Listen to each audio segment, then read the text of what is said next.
उसी तरफ इस पूरे मामले में मंत्री कृष्णा गौर ने भी मीनाक्षी नटराजन पर आरोप लगाए हैं। मीनाक्षी ने एक रेप पीड़िता का साथ नहीं दिया।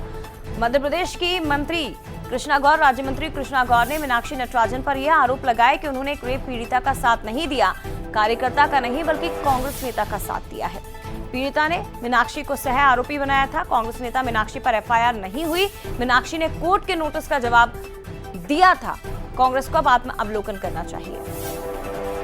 तेलंगाना में कांग्रेस की सरकार ने ऐसा कोई कदम नहीं उठाया और उसको संरक्षण देने का काम तेलंगाना की प्रभारी सुश्री मीनाक्षी नटराजन ने किया और तब उस महिला ने, पीड़िता ने सुश्री मीनाक्षी नटराजन को भी इस प्रकरण में सह अभियुक्त बनाया और वही केस तेलंगाना के न्यायालय में लंबित था। अगर इस केस के बारे में कांग्रेस की प्रत्याशी ये कहती है कि मुझे कोई जानकारी नहीं, या कांग्रेस पार्टी ये कहती है कि हमें कोई जानकारी नहीं थी, तो ये सरासर झूठ है। क्योंकि 17 सितंबर 2025 को कोर्ट ने समन जारी किया और 24 अक्टूबर 2025 को सुश्री मीनाक्षी नटराजन ने कोर्ट में अपना पक्ष प्रस्तुत किया। चलिए सीधे रुक करते एक बार फिर से मनोज जी और सूरज हमारे साथ लगातार जुड़े हुए हैं। मनोज जी, आपसे सवाल है। मीनाक्षी नटराजन कह रही हैं कि चुनाव आयोग और केंद्र सरकार की ये सांठगांठ थी। आरोप ये भी लगाए गए कि जब ये मध्य प्रदेश का मामला ही नहीं था, एमपी सरकार का, तो फिर मध्य प्रदेश सरकार के वकील वहां पर खड़े होकर क्या कर रहे थे। और जो तरह से मुद्दा उछला है, कांग्रेस अब इसे और आगे ले जाएगी। हालांकि संवैधानिक संस्थाओं से उसे झटका लगा है, लेकिन मीनाक्षी नटराजन ये बात सरकार पर भी उठा रही है। देखिए जया, इसमें एक चीज और समझना होगा कि महिला वर्सेस महिला भारतीय जनता पार्टी ने इसको कर दिया। मीनाक्षी नटराजन किसको बचा रही थी? किसी पुरुष को जिसने रेप का आरोप है जिस पर, और वो उसी के साथ मिलने का आरोप लगाते हुए उन पर मुकदमे की बात कही गई, जिसको कोर्ट में उन्होंने जवाब भी दिया। जो उनके लिए समन्स जारी हुआ उसका जवाब भी दिया, जिसकी रिसीविंग भारतीय जनता पार्टी के पास है। और उसके बाद अब वो महिला जिसके साथ रेप का घटनाक्रम हुआ था वो भी सामने आ गई। तो अब ये लड़ाई बहुत अलग तरह की हो गई। ये जरूर है कि ना तो निर्वाचन आयोग से सपोर्ट मिला, ना चुनाव आयोग से, और ना ही सुप्रीम कोर्ट से। तो अब कांग्रेस के पास सड़क पर लड़ाई लड़ने के अलावा कुछ नहीं बचा। लेकिन क्या सड़क की लड़ाई इस तरह होगी जैसा बीजेपी की तरफ से कृष्णा गौर आरोप लगा रही कि महिला के लिए ही महिला को सपोर्ट नहीं कर पाई? तो अब ये मुश्किल होगा थोड़ा सा कांग्रेस के सामने भी, क्योंकि अब पत्ते खुलने लगे हैं। बीजेपी पूरी तैयारी में है कि राज्यसभा चुनाव के बाद आगे निकलकर ये मुद्दा क्या डाइवर्ट हो गया है अब?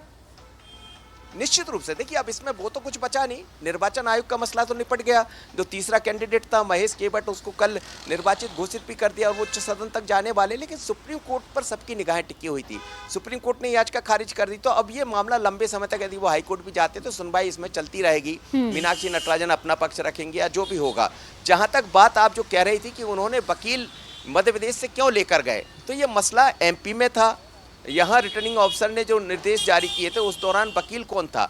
तो बीजेपी का वकील वही था, उसी को उन्होंने वहाँ, चूंकि उसकी जानकारी में सब है जैसा मुझे दिखाई देता। तो मुझे लगता है कि अब ये मसला कोर्ट से निकलकर सड़क पर आएगा।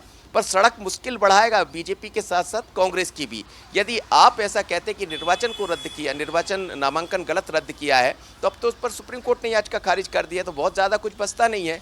दूसरी तरफ महिला का जो मुद्दा है, जो डाइवर्ट हो गया, जिसकी तरफ आप बात कर रहे हैं, तो मुझे लगता है अब ये मसला दूसरी तरफ चला गया है। इसमें अब कांग्रेस को भी जवाब देना मुश्किल होगा, क्योंकि वो महिला जो पीड़िता थी वो सामने आ गई। अब उसमें बीजेपी कांग्रेस नहीं है, वो महिला खुद सामने आकर कह रही कि मीनाक्षी नटराजन ने उसको सपोर्ट किया। तो अब इसका जवाब कैसे मिलेगा? और कांग्रेस ने, बीजेपी ने तो ये भी कहा है कि मसला गंभीर था, रेप से जुड़ा हुआ मसला था, इसलिए मीनाक्षी नटराजन और कांग्रेस अपनी साख बचाने के लिए जानकारी नहीं दी नामांकन में, क्योंकि यदि ये मसला सामने आता तो इसमें कई तरह के सवाल खड़े होते हैं। तो अब ये सवाल जवाब दोनों तरफ से होते रहेंगे, लेकिन ये नई लाइन पर अब चल पड़ा है।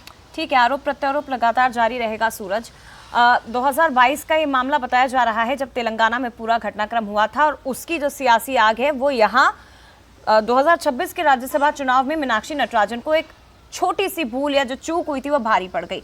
अब एक तरफ कृष्णा गौर उस मामले को लेकर प्रेस कॉन्फ्रेंस कर रही हैं, दूसरी तरफ मीनाक्षी नटराजन सवाल उठा रही हैं।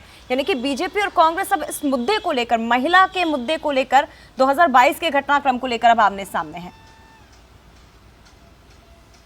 देखिए बिल्कुल, जिस तरीके से पहले निर्वाचन की प्रक्रिया पर सवाल उठाए जा रहे थे, लेकिन अब बीजेपी ने खासतौर से ये कहा गया कि मीनाक्षी नटराजन एक महिला हैं और जब एक महिला पीड़ित महिला का साथ उन्होंने नहीं दिया तो ये आखिर क्यों उनकी मंशा है, शायद यही कारण है कि नामांकन भी रद्द किया गया है, जबकि उन्हें एक महिला होने के नाते महिला का सपोर्ट करना चाहिए था।